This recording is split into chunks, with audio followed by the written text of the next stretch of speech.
প্রথমে আমরা আলোচনা করব একজন শাসক মোটামুটি 10টি গুণ যদি তার মধ্যে থাকে, ইনশাআল্লাহ আশা করা যায় এই শাসক সফল শাসক। এই শাসক হবে ওই শাসক যার ব্যাপারে আল্লাহ বলেছেন অত ইজ্জুমান তাসা, আল্লাহ তাআলা ক্ষমতা দিয়া অনেক মানুষকে আল্লাহ তাআলা সম্মান দেন। যারা এই 10 গুণ নিয়ে শাসন করবে, এই 10 গুণ দিয়ে তারা দেশকে পরিচালনা করবে, ইনশাআল্লাহ সে সম্মানিত হবে। এই 10 গুণের বাহিরে যারা যাবে তারা কখনো সফল হবে না। 1 নাম্বার হচ্ছে আল ইতিকাদু হাকিম আন্নাহু লা ফাওকাল হাকিম। একজন শাসক মনে করবে যে সে কখনো বিচারের ঊর্ধ্বে, কিন্তু আমাদের দেশের থেকে শুরু করে গণতান্ত্রিক এবং যত জুলুমবাজ শাসকরা আছে সবাই মনে করে সে ক্ষমতার ঊর্ধ্বে, তার জন্য কোনো বিচার নাই, তার জন্য কোনো আইন নাই। সাময়িকের জন্য আইন না থাকলেও তোমাদের বিচারের কাঠগড়ায় অবশ্যই দাঁড়াতে হবে। কথা বলেন ঠিক কিনা? এই জন্য যেহেতু দাঁড়াতে হবে, বাঁচার কোনো রাস্তা নাই। জুলুমবাজদেরকে আল্লাহ তাআলা দুনিয়াতেও ছাড়বেন না। তাদের ব্যাপারে 2টা শব্দ আসছে, খিজিউন ফিদ দুনিয়া, নাদামাতুন ফিল আখিরা। দুনিয়াতে লাঞ্ছনার ধুলি তাদের গলায় পড়বে, পরকালে তারা শুধু আফসোস করতে থাকবে, হায় কেন আমি জুলুম করলাম, কেন মানুষের উপর আমি নির্যাতন করলাম। এই জন্য আমাদের শাসকদের উচিত এই কথাগুলো আমাদের অনুধাবন করা, শ্রবণ করা। যারা আমরা আছি ইনশাআল্লাহ একজনের কান থেকে আরেকজনের কান পর্যন্ত ইনশাআল্লাহ এগুলো আমরা বেশি প্রচার করব। 1 নাম্বার হচ্ছে কি বলেন, শাসক যিনি হবেন তিনি নিজেকে বিচারের ঊর্ধ্বে মনে করতে পারবেন। 1 নাম্বার হচ্ছে কি, আবার বলেন, শাসক যিনি হবেন তিনি নিজেকে, এটা আপনাদেরও দরকার আছে, আপনি আপনার ঘরের শাসক, আপনি আপনার ঘরের শাসক, আপনি আপনার এলাকার শাসক, এবং প্রত্যেকের জন্যই এটা জরুরি। রাষ্ট্রনায়ক যিনি হবেন তিনি পুরো রাষ্ট্রের শাসক, তার জন্য এগুলো প্রযোজ্য। যিনি রাষ্ট্রনায়ক হবেন তিনি কখনো আইনের ঊর্ধ্বে নয়, এটা মনে করতে হবে। খলিফাতুল মুসলিমিন হযরত আবু বকর রাদিয়াল্লাহু তাআলা আনহু, আল্লাহ নবীর মৃত্যুর পরে যখন সর্বসম্মতিক্রমে তিনি শুরা সদস্যের মাধ্যমে সকলের পরামর্শ গ্রহণ করে যখন তার কাছে যখন ক্ষমতা আসলো, রাষ্ট্র যখন আসলো, আবু বকর রাদিয়াল্লাহু তাআলা আনহু আল্লাহ তাআলার প্রশংসা করলেন। আল্লাহর প্রশংসা করার পরে বললেন, শুনে রাখো, সুম্মা ক্বালা ফাইন আহসানতু ফাআইনুনি, যদি আমি তোমাদের সাথে ভালো কিছু করি, আমি যদি তোমাদের মাঝে যদি ন্যায় বিচার করি, আমি যদি তোমাদের ভিতরে যদি জুলুম না করি, আমি যদি তোমাদের ভিতরে ন্যায় বিচার করতে যদি আমি সক্ষম হই, ফাআইনুনি, তাহলে অবশ্যই তোমরা সত্যের ব্যাপারে, অবশ্যই তোমরা আমাকে রাষ্ট্র পরিচালনার ব্যাপারে তোমরা আমাকে সাহায্য করবা। ওয়াইন আসাতু ফাকাওয়ামুনি।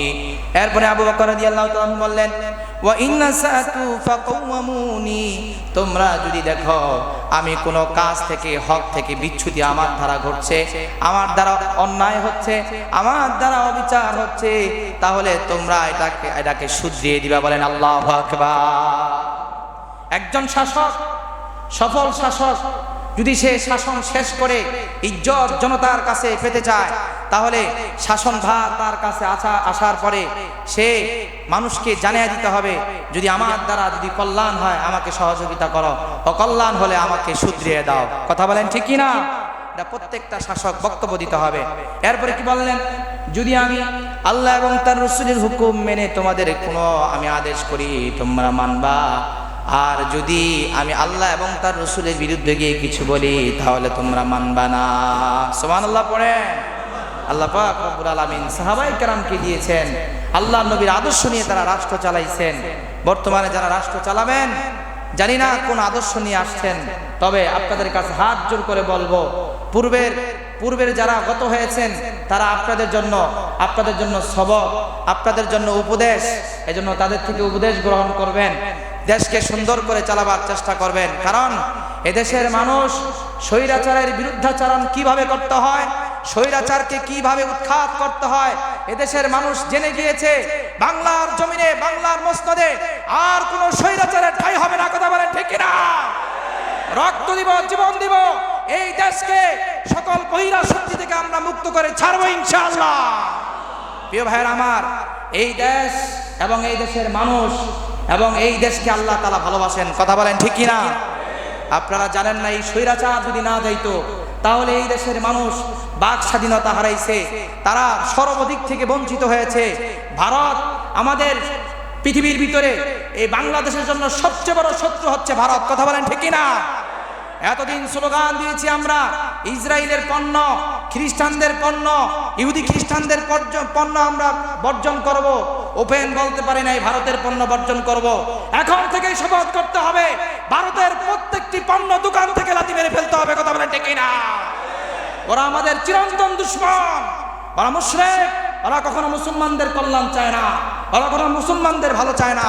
আমাদের দেশকে যেভাবে শোষণ করা শুরু করেছে, কোরআনের পাখিদের উছিলায়, ছাত্রদের রক্তের উছিলায়, আলেমদের রক্তের অবধানে আল্লাহ পাক রব্বুল আলামিন জুলুম আর সহ্য করতে পারেন নাই, বিজয়ের মালা আমাদের গলায় পরিয়ে দিয়েছেন। কথা বলেন ঠিক কিনা? এই বিজয়ের মালা অব্যাহত রাখতে প্রত্যেকটা জনগণ সচেতন হতে হবে। আপনারা সবাই বাকশালী হতে হবে। অন্যায় যেখানে দেখবেন সেখানে প্রতিবাদ করে তুলতে হবে। রাজি আছেন তো ইনশাআল্লাহ? বিড়ালের মতন যদি বসে থাকেন তাহলে আবারও জুলুমবাজরা আমাদের মসনদ দখল করবে, এই সুযোগ আর দেওয়া হবে না। রাজি আছেন তো ইনশাআল্লাহ? যেখানেই অন্যায় পাবেন সেখানেই প্রতিবাদ করবেন ইনশাআল্লাহ। দেখবেন এই দেশ আল্লাহ পাক রব্বুল আলামিন এত সুন্দর, এত নিয়ামত দিয়ে ভরে দিয়েছেন এই দেশকে আল্লাহ তাআলা, আমরা শান্তিভাবে বসবাস করতে পারবো। কথা বলেন ঠিক কিনা? প্রিয় ভাইয়েরা আমার, এরপরে যখন খলিফাতুল মুসলিমিন যখন হযরত ওমর আবু বকর রাদিয়াল্লাহু তাআলা চলে গেলেন, সর্বসম্মতিক্রমে সকলের মত আসলো হযরতে আবু বকর খলিফাতুল মুসলিমিন যে রাস্তা দিয়ে হাঁটতেন, ভয় ও শয়তান সেই রাস্তা দিয়ে 40 দিন কদম ফেলতেন না। আল্লাহু আকবার বলেন। যারা আল্লাহকে ভয় পায়, যারা আল্লাহর বিধিবিধানকে মানে, সারা বিশ্ব এমনকি ইবলিস পর্যন্ত তাদেরকে ভয় পায়। কথা বলেন ঠিক কিনা? হযরতে খলিফাতুল মুসলিমিন হযরত ওমর যখন মসনদে বসলেন, সর্বপ্রথম যে ঘোষণাটি দিলেন, ঘোষণাটি হলো হযরত ওমর বলেন, ইন রাআইতুম ফি আউজাজান ফাকাওয়ামুনি, তোমরা যদি দেখো আমার ভিতরে কোনো বক্রতা আসছে বা আমার কাছ থেকে কোনো হকের বিচ্যুতি হয়েছে, তোমরা যদি দেখো যে আমি জুলুম করতেছি, অন্যায় করতেছি, তখন তোমরা বসে থাকবে না, তোমরা আমাকে ফাকাওয়ামুনি, তোমরা আমাকে শুধরিয়ে দিবে। বলেন আল্লাহু আকবার। প্রিয় ভাইরা আমার, শুধরিয়ে দেওয়ার কথা বলা হয়েছে। ইসলামের শাসক যারা ছিল তাদের মূল বক্তব্য ছিল ভালো হইলে সহযোগিতা করবা, যদি দেখো আমার দ্বারা অন্যায় হয় তাহলে অন্যায়ের প্রতিবাদ করে আমাকে শুধরিয়ে দিবে। আমাদের বৈষম্য বিরোধী ছাত্র আন্দোলন যারা করেছে, নাহিদ, তারপরে সার্জিস, এরা প্রমাণ করে দিয়েছে কিভাবে জালেমদের বিরুদ্ধাচরণ করতে হয়, জালেমদেরকে জুলুমের মসনদ থেকে কিভাবে উঠাইতে হয়। কথা বলেন ঠিক কিনা?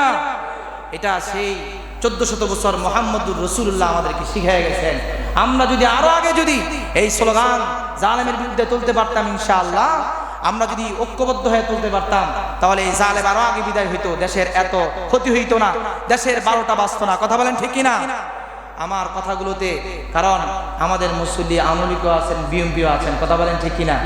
কেউ রাগ করবেন না, কিন্তু এই কথাগুলো সবার জন্য কল্যাণ। কথা বলেন ঠিক কিনা? এখনো অনেকে এই নেত্রীকে আনার জন্য মিছিল করতেছে, তোমরা বোকা স্বর্গে বাস করতেছো। কথা বলেন ঠিক কিনা? আহা, কপাল পোড়ার দল, তোদের নেত্রী কিভাবে তোদেরকে ফেলে যেতে পারে? কথা বলেন ঠিক কিনা? এর চাইতে লাঞ্ছনা আর অবদস্থ আর কিছুই হতে পারে না। কথা বলেন ঠিক কিনা? যদি সে হক হইতো, সে জুলুমবাজ না হইতো, দেশে থেকে প্রমাণ করে দিত যে না, আমি দেশের কল্যাণকামী, সে দেশ থেকে ভেগে প্রমাণ করে দিয়েছে এই দেশের জন্য অকল্যাণ বয়ে আনছে। কথা বলেন ঠিক কিনা? তার জন্য আবার তোমরা ইয়া করো, জনতা তোমাদেরকে আর মাফ করবে না। কথা বলেন ঠিক কিনা? এই দুঃসাহসিকতা বাংলার জমিনে আর কেউ দেখাবে না। কথা বলেন ঠিক কিনা? তাই বলে আমরা কোনো জালেমকে আর সুযোগও দিব? যারা আসবে ইনশাআল্লাহ তারা পূর্ব থেকে সবক নিয়ে আমাদের এই দেশকে, রাষ্ট্রকে সুন্দরভাবে আমাদের কাছে উপস্থাপন করবে। কথা বলেন ঠিক কিনা? এরপরে হযরত ওমর যখন বললেন আমাকে শুধরিয়ে দিবে, ফাকাল রাজুলুম মিনাল হাদিরিন, উপস্থিত এক ব্যক্তি দাঁড়িয়ে বলল, আল্লাহি লাউ ওয়াজাদনা ফিকা আউজাজান লাকাওয়ামনাহু বিসুয়ুফিনা।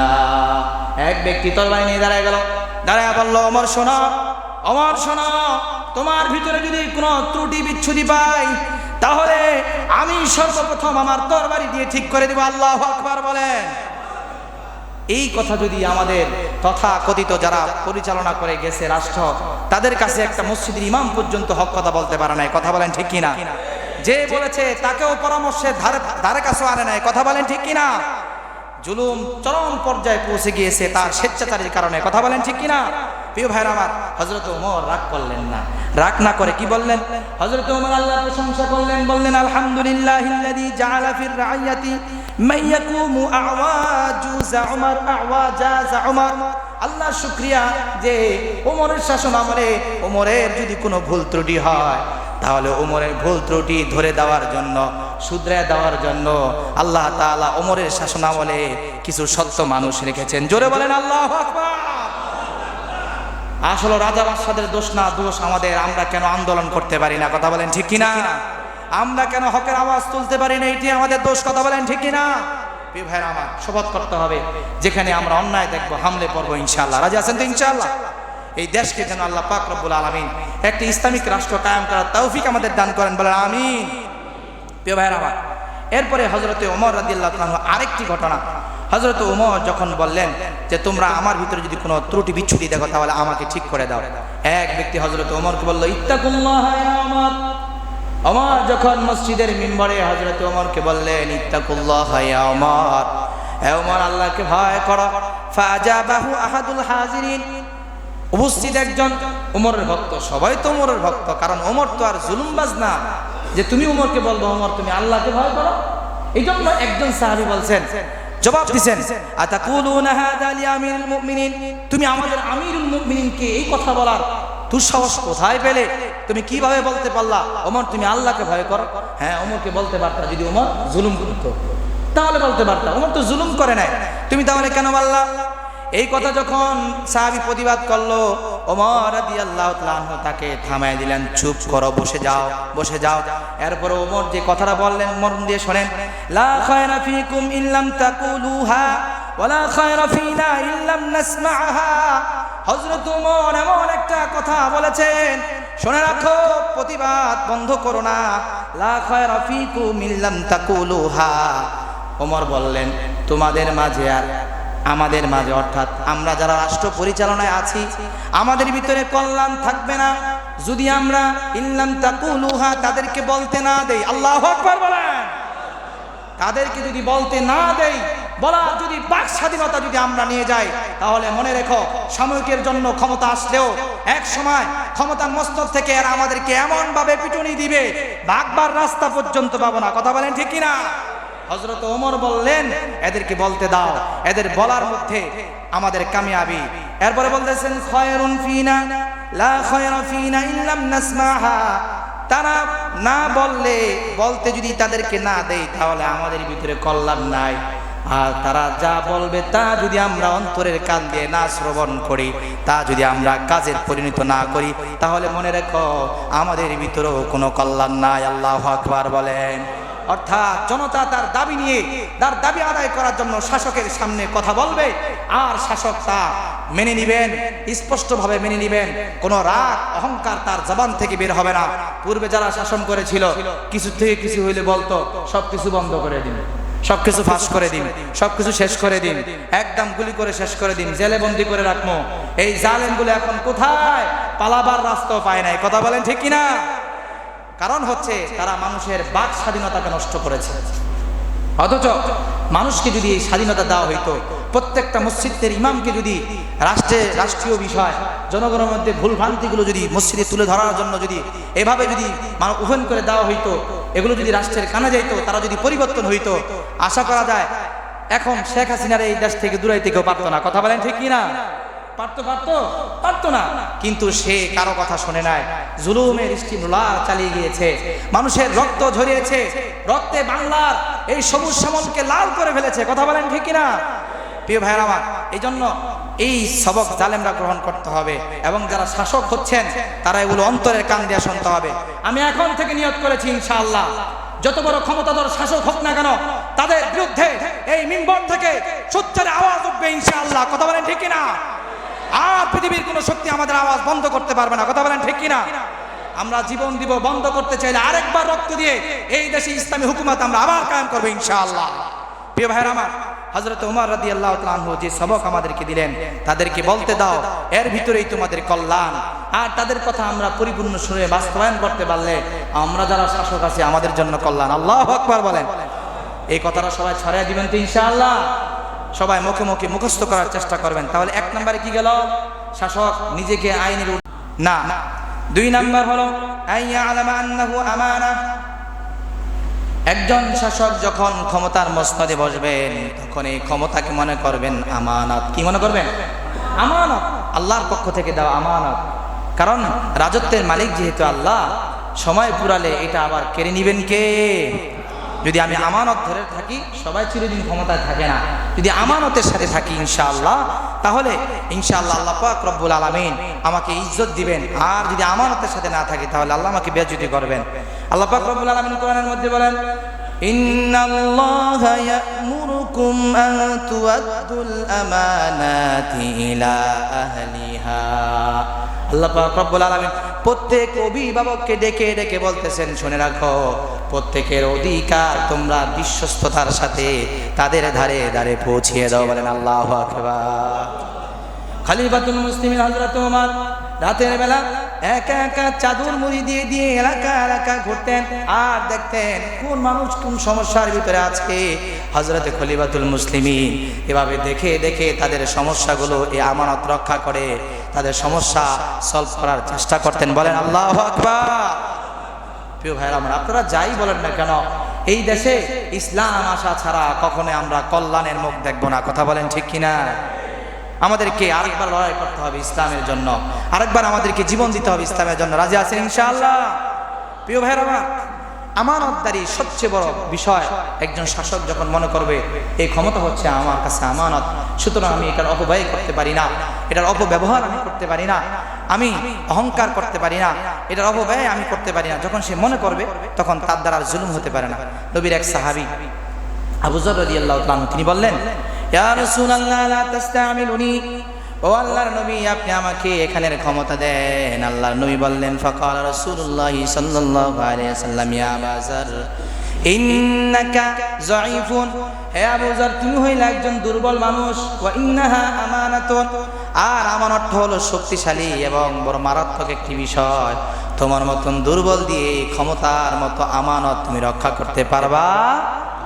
তারপর আল্লাহর নবী বললেন, আল্লাহর পয়গম্বর বললেন, শোনো, আমানত হলো শক্তিশালী, ওয়া ইন্নাহা ইয়াউমাল কিয়ামাতি খিজিউন ওয়া নাদামা, এই রাষ্ট্র ক্ষমতা এটা এমন একটা আমানত, এটা দুনিয়াতে অনেক কেউ যদি আমানত রক্ষা করতে না পারে দুনিয়াতে লাঞ্ছনার কারণ হয়ে যায়, পরকালে নাদামত, তাকে লজ্জিত হতে হয়। এরপর আল্লাহর পয়গম্বর বলেন, আলা ইল্লা মান আখাযাহা বিহাক্কিহা, তবে ওই ব্যক্তি যে এই আমানতগুলোকে যথার্থভাবে আদায় করেছে এই ব্যক্তি নয়, এই ব্যক্তিকে আল্লাহ তাআলা দুনিয়াতে সম্মান দিবেন, আর একজন ন্যায়পরায়ণ শাসক হিসাবে আল্লাহ তাআলা তাকে জান্নাত দিবেন। বলেন সুবহানাল্লাহ। আল্লাহ আপনি আমাদেরকে ন্যায়পরায়ণ শাসক দান করেন, বলেন আমিন। 3 নাম্বার হচ্ছে আইয়াকুনা নাসিহান লি উম্মতি, উম্মতের জন্য কল্যাণকামী হওয়া। বলেন উম্মতের জন্য কি হওয়া? কল্যাণকামী হওয়া। যারা শাসক হবেন তারা উম্মতের কল্যাণকামী হবেন। উম্মতের জন্য কখনো অকল্যাণকামী হলে এই শাসক কখনো জাতির কাছে টিকতে পারবে না। কথা বলেন ঠিক কিনা?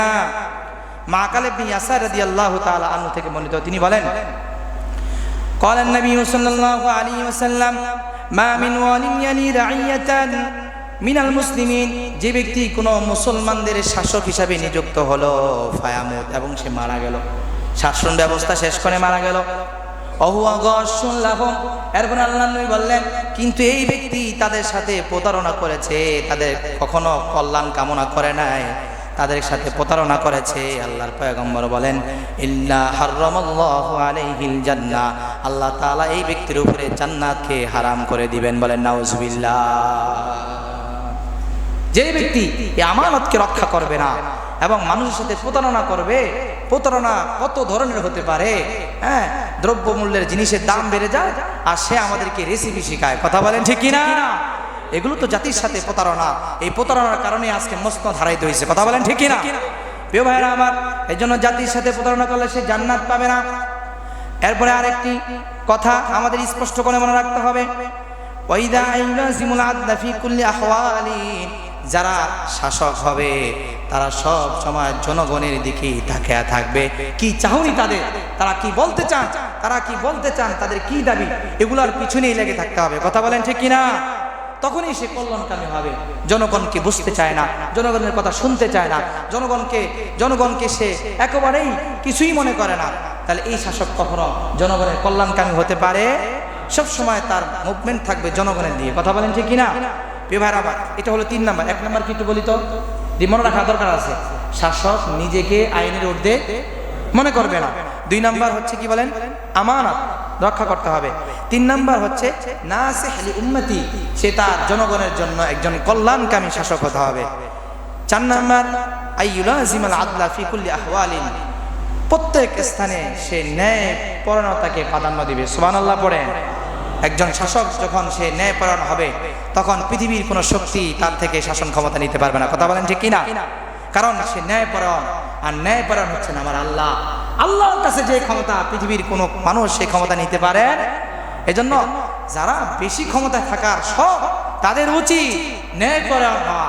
আল্লাহ বলছেন ন্যায় পরায়ণ হও, আমি আল্লাহ ন্যায় পরায়ণ, সুতরাং ক্ষমতার মালিক হচ্ছে আমি আল্লাহ তাআলা। তুমি যদি ন্যায় পরায়ণ হও, কেউ তোমার থেকে ক্ষমতা নিতে পারবে না। আল্লাহু আকবার বলেন। একটু ঘুরে নাও, যাদের ক্ষমতার স্বাদ মিটে না অল্প দিনে, তারা এই ন্যায় পরায়ণ হও, দেখবা ক্ষমতা তোমার কাছ থেকে কেউ নিতে পারবে না। জুলুমবাজ হলে ক্ষমতা টিকবে না। কথা বলেন ঠিক কিনা? আল্লাহ পাক রব্বুল আলামিন বলেন, ওয়াইদা হাকামতুম বাইনান নাস আন তাহকুমু বিল আদল। আল্লাহ রব্বুল আলামিন বলেন, মানুষ শোনো এবং শাসকরা তোমরা শোনো, তোমরা যখন মানুষের ভিতরে বিচার করবা তো ন্যায় পরায়ণতার সাথে তোমরা বিচার করো। আর জালেমরা ন্যায় পরায়ণতার সাথে বিচার করে না। আত্মীয় স্বজন হইলে, নিজের দলীয় লোক হইলে, আমলাতন্ত্র আমলা যদি হয়, তার ব্যাপারে কোনো বিচার নাই। বাহিনী হইলে কোনো বিচার নাই।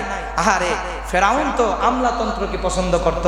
ঠিক তদ্রুপ ভাবে আমাদের বাংলাদেশের এই নব্য ফেরাউনও আমলা দিয়ে আমাদেরকে শাসন করেছে। কথা বলেন ঠিক কিনা? প্রিয় ভাইরা আমার, এই জন্য আমলাতন্ত্র হওয়া যাবে না। জনগণের কথা বুঝতে হবে, জনগণের ভাষা শুনতে হবে, তখন দেশের ভিতরে শান্তি আসবে। কথা বলেন ঠিক কিনা? প্রিয় ভাইরা আমার, এটা হলো 4 নাম্বার। এবার আসুন, ও আরেকটি হাদিস আছে, সাবাতুন ইযুল্লুহুমুল্লাহু ইয়াউমাল কিয়ামাতি। হাসরের ময়দানে যখন আল্লাহ তাআলার আরশের ছায়া ছাড়া কোনো ছায়া থাকবে না, আল্লাহ পাক রব্বুল আলামিন 7 শ্রেণীর মানুষদেরকে আল্লাহ তাআলা আরশের ছায়া তলে আশ্রয় দান করবেন। ওই 7 শ্রেণীর ভিতরে 1 শ্রেণীর মানুষ হচ্ছে ইমামুন আদেল, ন্যায়পরায়ণ বাদশাহ। যে ন্যায়পরায়ণ বাদশাহ সমাজের ভিতরে ন্যায় প্রতিষ্ঠা করেছে, যে ন্যায়পরায়ণ বাদশাহ ন্যায় ছাড়া দেশের ভিতরে ছড়িয়ে দিয়েছে, অন্যায় ছড়ায় নাই। আল্লাহ পাক রব্বুল আলামিন এমন শাসককে আল্লাহ তাআলা ওই কঠিন বিভীষিকাময় অবস্থায় আল্লাহ তাআলা আরশের ছায়া তলে আশ্রয় দান করবেন। বলেন আল্লাহু আকবার। 5 নাম্বার হচ্ছে আইয়ালতাজিমা মাবদাউশ শুরা। প্রত্যেকটা শাসক শুরা ভিত্তিক নিজের সংসদকে পরিচালনা করা।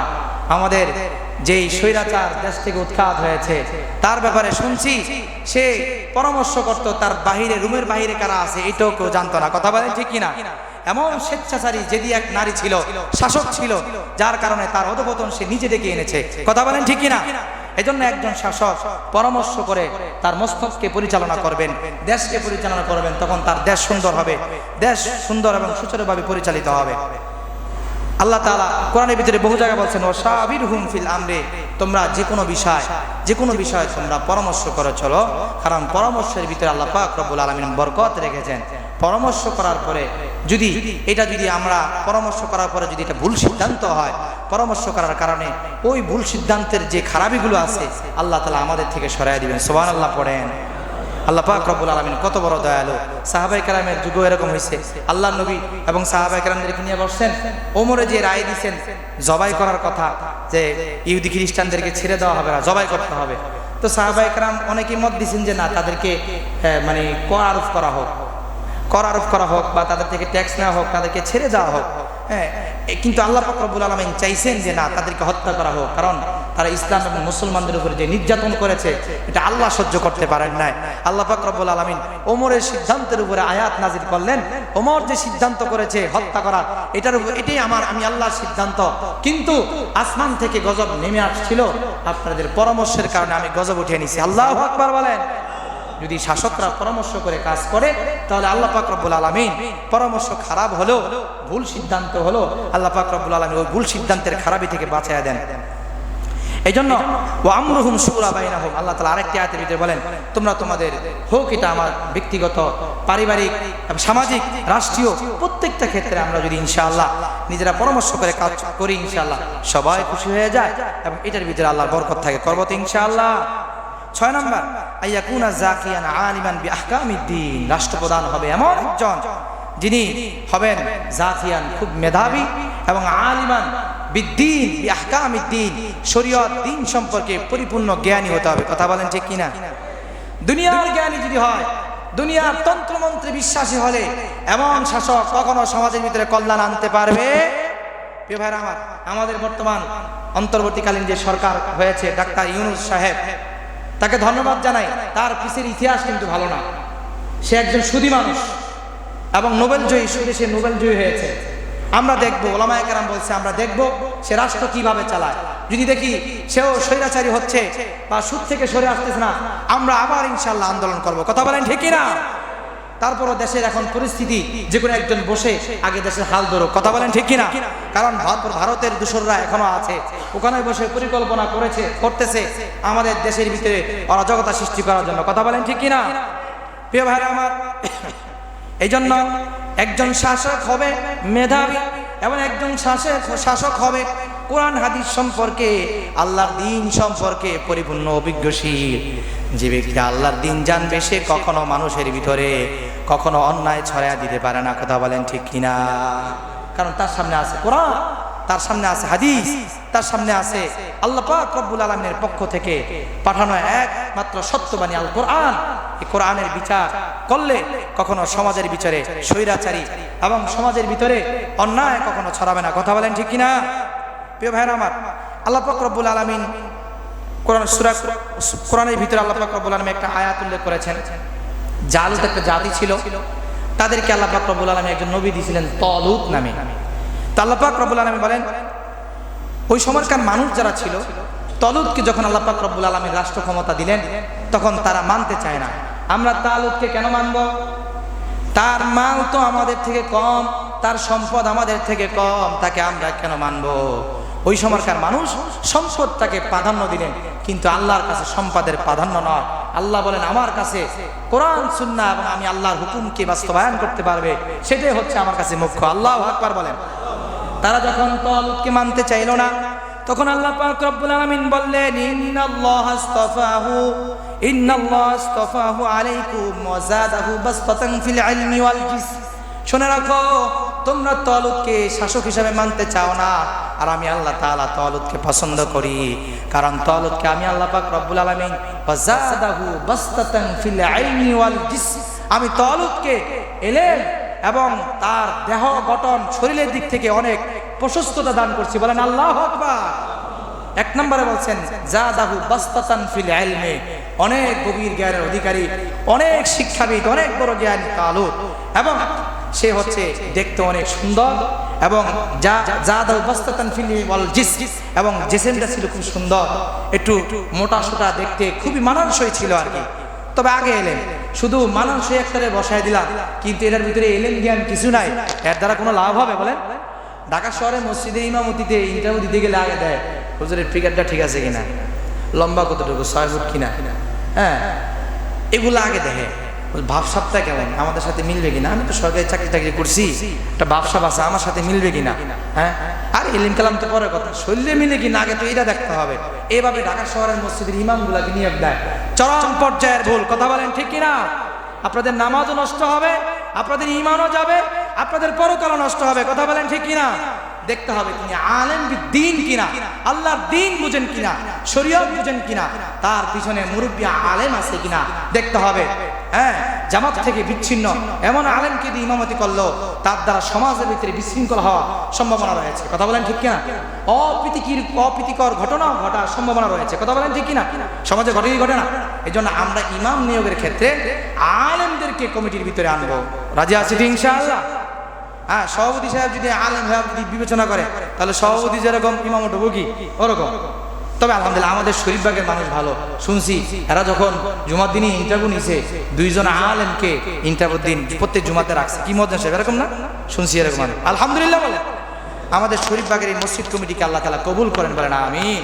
তাদেরকে আল্লাহ পাক রব্বুল আলামিন এই শরীফবাগ থেকে যেন হকের আওয়াজ তুলতে পারি, আমরা হক নিয়ে আমরা সামনে আগাইতে পারি। আল্লাহ তাআলা তাদেরকে যেন এই মনোবল এবং শক্তি তাদের দান করেন, বলেন আমিন। মাঝখান দিয়ে আরেকটা কথা বলি, আমাদের অনেক মুসল্লিরা মসজিদে আসতে পারতেছে না এই রাস্তার কারণে, কথা বলেন ঠিক কিনা? অনেক স্বৈরাচারী নিয়ম কারণের কারণে, তাদের দল বলেরা ক্ষমতায় থাকার কারণে আমাদের এই রাস্তা আমরা পাই নাই, কথা বলেন ঠিক কিনা? আমরা মুসল্লিরা আর ছাড় দিব না, কথা বলেন ঠিক কিনা? আমাদের রাস্তা যদি আমাদেরকে বুঝিয়ে না দেয়, আমরা মুসল্লিরাই আঘাত করে রাস্তা বের করবো, কথা বলেন ঠিক কিনা? এজন্য তাদেরকে সময় দেওয়া হলো, আপনারা মসজিদের কাছে, মসজিদ কমিটির কাছে লিখিত স্বহস্তে লিখিত সাইন দিয়ে মসজিদের জায়গা হস্তান্তর করেন, কথা বলেন ঠিক কিনা? মসজিদ কমিটিকে বলবো, আমাদের শ্রদ্ধেয় সেক্রেটারি সাহেব তিনি শুরু থেকেই এবং তার সাথে আরো কয়েকজন লড়াই করে আসতেছেন, আমাদের এই মুরব্বীদের হাত আমরা শক্তিশালী করবো ইনশাআল্লাহ। আমরা আমাদের এই জায়গা চাই ইনশাআল্লাহ, ওরা দিতে বাধ্য হবে ইনশাআল্লাহ। রাস্তা না দিয়ে বিকল্প কোনো পথ নাই ইনশাআল্লাহ, রাস্তা আমাদের দিতেই হবে, তাহলে আমরা তোমাদের জান্নাতের রাস্তা বন্ধ করে দিব, কথা বলেন ঠিক কিনা? প্রিয় ভাই আমার, এটা বলে দিলাম জুমলায় মুতারাজা, অবসংখ্যকে আসছে বলে দিছি ইনশাআল্লাহ, আপনারা এটা আমলে নেওয়ার চেষ্টা করে আল্লাহ কবুল করেন, বলেন আমিন। প্রিয় ভাইয়ের আমার, 6 নাম্বার, 7 নাম্বার হচ্ছে আইয়াত্তাসিবা বিসিফাতিল হাসানা। একজন শাসক সে সুন্দর আদর্শ, সুন্দর চরিত্র, সে সুন্দর চরিত্রের অধিকারী হতে হবে, কথা বলেন ঠিক কিনা? শাসকের বাসা থেকে যদি মদের বোতল বের করা হয়, এই শাসক কতটুকু ভালো চরিত্রের ছিল এটা আমরা বলার অবকাশ রাখে না, কথা বলেন ঠিক কিনা? প্রিয় ভাইরা আমার, শাসক হতে হবে ন্যায়পরায়ণ, শাসক হতে হবে আমানতদার, শাসক হতে হবে যে নিজেকে কখনো বিচারে ঊর্ধ্বে মনে করে না, শাসক হতে হবে সমস্ত ভালো গুণের অধিকারী সে হতে হবে, চেষ্টা করবে ভালো পথে চলার জন্য। মুসা আলাইহিস সালাম একজনকে চর দিয়েছিলেন, চর খেয়ে লোকটা মারা যায়। মুসা আলাইহিস সালাম আল্লাহর কাছে মাফ চেয়েছেন, ইগফিরলি, রব আপনি আমাকে মাফ করে দেন। আল্লাহ মাফ করে দিলেন। কিন্তু যেখানে যায় মানুষে যখন তাকে দেখতে পায়, তাকে হত্যা করার জন্য দৌড়িয়ে আসে, আল্লাহর কাছে সাহায্য চায়, আল্লাহ তুমি তো আমার নবী বানাইছো, নবীদের গায়ে বলে জান্নাতি যুবকদের 40 জনের মতো শক্তি দাও, তো শক্তিও দিছো তুমি, তা আমি চর দিছি, আমি কি আর জানি এক চরে মানুষ মরে? শক্তি দিছো তুমি আমারে, নবী অতি থাবর খেয়ে মরে গেছে, দোষটা কি আমার? ওরা আমারে মারতে আসে, তুমি আমারে বাঁচাও। আল্লাহ পাক রব্বুল আলামিনের কাছে দোয়া করলেন, আল্লাহ অভিভাবক দাও, আমাকে সাহায্য করো। আল্লাহ পাক রব্বুল আলামিন মুসা নবীর দোয়া কবুল করলেন, সাহায্যের জন্য আল্লাহ তাআলা পথ নির্দেশ করলেন। মুসা নবী হাঁটতে হাঁটতে দেখলেন অনেকগুলো মানুষ পানি উঠাইতেছেন, কিন্তু 2টা মেয়ে এক প্রান্তে দাঁড়িয়ে আছেন, খুব লাজুক মেয়ে, খুব শরম পায়, লজ্জাশীল মেয়ে, নিজেদের চেহারাকে ঢেকে এক পাশে দাঁড়িয়ে আছেন। জিজ্ঞেস করলো, সবাই পানি নিচ্ছে, তোমরা পানি নিচ্ছ না কেন? তখন 2টা মেয়ে বলল, শুআয়ব আলাইহিস সালামের মেয়ে ছিল এই 2 জন। শুআয়ব আলাইহিস সালামের 2 মেয়ে জবাব দিল, আমরা একজন নবীর মেয়ে, আমরা এই সমস্ত পুরুষদের সাথে যাইতে পারি না, এই জন্য তারা নেওয়ার শেষে অনেক লেট হয়ে যায়, তারপরে গিয়ে আমরা পানি নেই। আল্লাহু আকবার বলেন। দিন কি জিনিস, এই কথা তিনি যখন বুঝতে পারলেন, তখন হযরত মূসা আলাইহিস সালাম বুঝলেন যে না, নারীর উপরে জুলুম হচ্ছে, এজন্য মূসা নবী বললেন, তোমরা এখানে দাঁড়িয়ে থাকো, তোমাদের মশগুলো আমার কাছে দাও। হযরত মূসা আলাইহিস সালাম সেখানে গেলেন, যাওয়ার পরে তাদের মশগুলো পানি ভর্তি করে দিলেন, তারা চলে গেল বাবার কাছে। বাবা যখন দেখলো মেয়েরা সব সময় আধা ঘন্টা 1 ঘন্টা পরে আসে, আজকে কেন আগে আসলো জিজ্ঞেস করলে মেয়ে বলে, বাবা আজকে এক মহান ব্যক্তি আমাদেরকে সহযোগিতা করেছে, তার সহযোগিতা আমরা পানি পেয়েছি। কি বলো, এমন মহান মানুষদেরকে ডেকে নিয়ে আসো, যাও। তো এক মেয়ে আসছে, এক মেয়ে দৌড়ে আসলো, ক্বালাত ইহদাহুমা ইয়া আবাতি ইস্তারজিহু ইয়া আবাতি ইস্তাজির। এক মেয়ে দৌড়ে আসলো, এসে বলল, আপনাকে আমার বাবা ডাকছেন, আমার সাথে আমাদের বাসভবনে যাবেন। নবী ছিলেন তো, নবী যুগের বাদশা ছিলেন তো। পয়গম্বর মুসা আলাইহিস সালাম বলল, ঠিক আছে তুমি সামনে সামনে হাঁটো, যেহেতু আমি রাস্তা চিনি না, তুমি আমাকে রাস্তা দেখাইবা, তুমি যেদিকে যাইবা আমি সেদিকে যাব। তো মুসা নবী হাঁটতেছেন, মেয়েটা সামনে সামনে হাঁটতেছে। এক পর্যায়ে একটু বাতাস আসার কারণে গায়ে, আমাদের তো এখন সিলানো কাপড় ছিল, শুধু সিলানো ছিল না, চাদর পরতো, যে চাদর বারবার মানে উদলা হয়ে যাচ্ছে, উড়িয়ে যাচ্ছে, বাতাস উড়াচ্ছে। এই জন্য মুসা নবী ভয় পেলেন, না জানি তার কোনো একটা শরীরের অঙ্গ আমার চোখে পড়ে যায়। মুসা নবী সাথে সাথে বললেন, চরিত্রের কি এক ইতিহাস তিনি গড়ে তুললেন। আল্লাহ তাআলা কোরআনের ভিতরে ঘটনাটা উল্লেখ করে দিলেন। মূসা নবী বললেন, তুমি পিছনে যাও, কিন্তু তুমি পিছনে গেলে আমি রাস্তা কিভাবে চিনব? তুমি আমাকে পিছন থেকে ডানে বামে বলবা, আর আমি সেই অনুযায়ী সামনে আগাবো। আল্লাহু আকবার বলেন। কেমন চরিত্রওয়ালা আল্লাহ পাক রব্বুল আলামিন ইসলামী নবীদেরকে দান করেছেন। একজন শাসক হতে হবে মূসা নবীর মতন এরকম চরিত্রবান। কথা বলেন ঠিক কিনা? যেখানে কুনজরের ভয় আছে সেদিকেও তাকানো যাবে। প্রিয় ভাইরা আমার, একটু ঘটনা বলি, প্রাসঙ্গিক চলে আসে, যদিও আমাদের এর সাথে না, তারপরে বলে দিচ্ছি মজার ঘটনা। হযরত মূসা আলাইহিস সালাম তার বাবার কাছে গেলেন।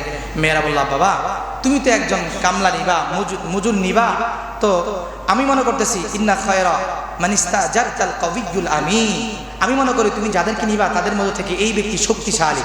বাবা বললেন, তোমরা কেমনে বুঝলা এই ব্যক্তি শক্তিশালী? বাবা, সে যখন পানি উঠাইতেছে আমরা তাকাইলাম যে এই পানির যে ঢাকনাটা আছে, এই ঢাকনাটা কমপক্ষে 8 থেকে 10 জনে একা উস্কাতে পারে না, উঠাইতে পারে না, কিন্তু দেখলাম এই যুবকটা সে নিজে একাই এটা উঠাইতেছে। আল্লাহু আকবার বলেন। আবার দেখলাম সে নিজে একাই এটাকে ঢাকনাটা আবার লাগিয়ে দিল। অবশ্যই সে শক্তিশালী, আমাদের কাজে, বিভিন্ন কাজে, ক্ষেত খামারের কাজে তাকে লাগবে। এজন্য তাকে নিযুক্ত করা হলো। নিযুক্ত করার এক ধাপ আগে আল্লাহ পাক রব্বুল আলামিন জানিয়ে দিলেন, তোমার কাছে যাকে পাঠাইলাম সে হলো জালেম ফেরাউনকে, যে উৎখাত করে মানুষের ভিতরে ইনসাফ কায়েম করবে, মানুষের ভিতরে ন্যায় বিচার কায়েম করবে। সেই মূসাকে তোমার ঘরে পাঠাইছি, তোমার মেয়ের সাথে বিবাহ করায় দাও। আল্লাহু আকবার বলেন। ন্যায় পরায়ণতার কারণে একজন হত্যাকারী, কথার কথা, হত্যাকারীকে আল্লাহ পাক রব্বুল আলামিন আল্লাহর কাছে ক্ষমা চাওয়ার কারণে রাষ্ট্রপ্রধান বানায় দিলেন। সবচেয়ে বড় জালেম তার হাতে বিতাড়িত হয়েছে। কথা বলেন ঠিক কিনা?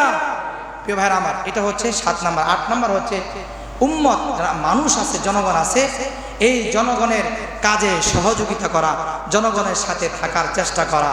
প্রিয় ভাইরা আমার, কিন্তু আমরা দেখেছি স্বৈরাচারীরা মানুষ বন্যায় ভাসে আর তারা হেলিকপ্টার দিয়ে ভিডিও করে মজা নেয়। কথা বলেন ঠিক কিনা? এটা কখনো ইসলামী শাসকদের চরিত্র হতে পারে না। ইসলামী শাসক সব নিজের শরীর নিয়ে সেখানে যাবে, মানুষের কষ্টের কথা শুনবে, কান পেতে শুনবে এবং কষ্টকে দূর করার জন্য আল্লাহর কাছে সহযোগিতা চাবে। কথা বলেন ঠিক কিনা? এরপরে 9 নাম্বার হচ্ছে আত-তাওয়াজু। একজন শাসক হবে বিনয়ী। একজন শাসক হবে কি? আমাদের এলাকার যারা পাতি নেতাও ছিল, শাসক প্রধানমন্ত্রী তো দূরের কথা, ওদের পরিমায়, ওদের কথায় আমরা পড়ে যাইতাম। কথা বলেন ঠিক কিনা? ওদের ভিতরে বিনয় ভাব ছিল না। বিনয় বলতে ওরা কিছুই বুঝতো না। একজন শাসক যখন বিনয় হবে তখন আল্লাহ পাক রব্বুল আলামিন তার শাসনকে টিকিয়ে রাখবেন এবং তার উপরে আল্লাহ তাআলা রহমত বর্ষণ হবে। সুবহানাল্লাহ পড়েন। মান তাওয়াজা লিল্লাহ রাফাহুল্লাহ। কোন মানুষ যদি আল্লাহর জন্য ছোট হয়, কোন মানুষ যদি আল্লাহর জন্য তাওয়াজু ইখতিয়ার করে, তাহলে আল্লাহ পাক রব্বুল আলামিন তার সম্মান মানুষের মাঝে বাড়িয়ে দেন। বলেন আল্লাহু আকবার। নবী করিম সাল্লাল্লাহু আলাইহি সাল্লামের কাছে এক ব্যক্তি আসছেন আরেক ব্যক্তির নামে অভিযোগ দেওয়ার জন্য। তো আসার পরে আল্লাহ নবী সাল্লাল্লাহু আলাইহি সাল্লামের সামনে দাঁড়া যখন অভিযোগগুলো দিচ্ছে, তার কাঁধগুলো কাঁপতেছে। আল্লাহ নবী তার কাঁধের গোস্তগুলো কাঁপা দিয়ে বলতেছে, আরে তুমি আমাকে ভয় পাচ্ছ কেন? আমি তো হচ্ছি এমন নারীর সন্তান, আমি তো এমন নারীর দুধ খেয়েছি, যে নারী রুটি খেয়ে তার জীবনকে পরিচালনা করছেন। আল্লাহু আকবার বলেন। আমি তো সাধারণ বাদশা নয়, তোমাদের দুনিয়ার বাদশাদের মতন বাদশা নয়, যিনি রুটি খেয়েছেন, যার দুধ পান করে আমি বড় হয়েছি, এমন একজন শাসক আমি। তুমি ভয় পাচ্ছ কেন? আল্লাহ নবী সাল্লাল্লাহু আলাইহি সাল্লাম এত নরমী ছিলেন, এত নরম প্রকৃতির ছিলেন যে সাধারণ থেকে সাধারণ একটা মানুষ পর্যন্ত আল্লাহ নবীর কাছে যে কোনো বিষয়ের বিচার দিতে পারত। আল্লাহু আকবার বলেন। আমরা আমাদের শাসকদেরকে বলবো, আপনারাও এমন হন যে আপনাদের কাছে যেন যে কোনো সাধারণ থেকে সাধারণ একটা মানুষ যেন বিচার পায়। সাহাবায়ে কেরাম বসে আছেন, একজন গ্রাম্য কৃষক, তার গায়ে খুব সুগন্ধি থাকে, ঠিক না? গায়ে ঘামের গন্ধ থাকে, ঘামের গন্ধ, আবার শরীরে পোশাকও নাই। একটা সাধুর বাদুর থাকলে তো তার সাথে কোলাকুলি করলে একটু ঘামটাও লাগতো না। কিন্তু সাহাবায়ে কেরাম দেখতেছেন সে নবীর দিকে যাচ্ছে, নবী তো এমন আদর্শওয়ালা, তাকে জড়ায় ধরবেন, সাহাবায়ে কেরাম মেনে নিতে পারছেন না, তাকে বাধা দিচ্ছে। এই অবস্থায় নবীর কাছে যায় না। আল্লাহ নবী বললেন তাকে ছেড়ে দাও, রাস্তা ছেড়ে দাও। এই নবী যখন বললেন রাস্তা ছেড়ে দাও, এই লোকটা আস্তে আস্তে এক পর্যায়ে নবীর কাছে আসতো। সে হাত বাড়াবার আগে সে একটু ভয় পাচ্ছে, নবীর সাথে কি হাত বাড়ায় দিবে কিনা, মুসাফা করবে কিনা, এরা যখন নবী করিম সাল্লাল্লাহু আলাইহি ওয়াসাল্লাম বুঝতে পারছেন আল্লাহর পয়গম্বর হাত বাড়ায় মুসাফা কইরা তাকে আলিঙ্গন দিয়ে কোলে নিলেন। আল্লাহু আকবার বলেন। কেমন আদর্শওয়ালা নবী, সাধারণ একজন কৃষক, আর শরীরে ঘাম, দুর্গন্ধ, আমার নবীর ঘামের হচ্ছে সুগন্ধ, তারপর আল্লাহর নবী তাকে বুকে জড়ায় নিছেন। শাসকটা যদি এমন হন, ইনশাআল্লাহ আল্লাহ তাআলা আপনার এই ক্ষমতা যাওয়ার পরে এই ক্ষমতা আপনার ইজ্জতের কারণ হবে। কথা বলেন ঠিক কিনা? আর শাসকরা যদি জালেম হয়, শাসকরা যদি মানুষকে কথা বলার স্বাধীনতা না দেয়, তাহলে তিনি জালেম শাসক হবেন, ইজ্জত সম্মান অস্তিত্ব বিলীন হয়ে যাবে। কথা বলেন ঠিক কিনা? আপনাদের আমার অনেক আওয়ামী লীগ করেন অনেক ভাইয়েরা, আমার বন্ধু মানুষ আমার কাছে বলেছে আফসোস আওয়ামী লীগ করে আজকে ভুল করেছি, যে এভাবে আমাদেরকে ফেলে চলে যেতে পারলো কিভাবে। এবং আমরাও তাদের কথায় অনেক দেশের ভিতরে অনেক কিছু করেছি, আমরা অনেক জুলুম নির্যাতন করেছি, এটা আমাদের জন্য ভুল ছিল। প্রিয় ভাইয়েরা আমার, এজন্য খুব সাবধান। অনেক আলোচনায় ছিল। ও আরেকটি 10 নম্বর, 9 নম্বর হচ্ছে তাও, 10 নম্বর হচ্ছে লা ফাকরা। কোনো শাসক কখনো অহংকার করবে না। আমাদের এমপি মন্ত্রী, প্রধানমন্ত্রী যারা ছিলেন, এমপি মন্ত্রী ছিলেন, তাদের ভাষাগুলো আপনি একটু দেখেন, কি ভাষা। অনেকে লেখে আল্লাহ পাক রব্বুল আলামিন আমাদেরকে তাদের মুখ থেকে, চেহারা থেকে আমাদেরকে হেফাজত করছে, বলেন আমিন।